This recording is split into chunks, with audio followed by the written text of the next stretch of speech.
La crise politique qui secoue l'Égypte a de graves conséquences sur la bande de Gaza. Le point de passage de Rafah, l'unique accès de ce territoire palestinien qui ne soit pas contrôlé par Israël, a été fermé aujourd'hui par le Caire en raison d'attaques menées dans la péninsule du Sinaï. Une catastrophe pour les Gazaouis qui dépendent en grande partie de leurs voisins pour la nourriture, le pétrole, mais aussi de nombreux soins médicaux.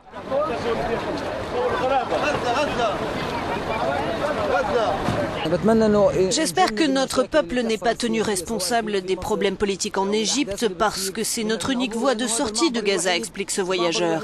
Ils savent que nous allons en Égypte et revenons sans jamais causer de problème. Nous ne devrions pas payer le prix de ce qu'il se passe là-bas.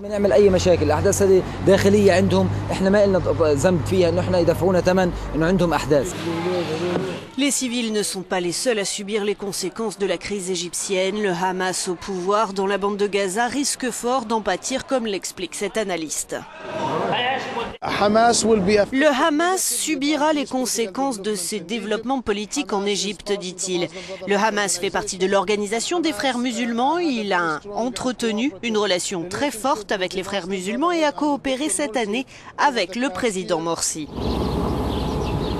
Le renversement de Mohamed Morsi brise les rêves du Hamas de peser dans les révolutions arabes.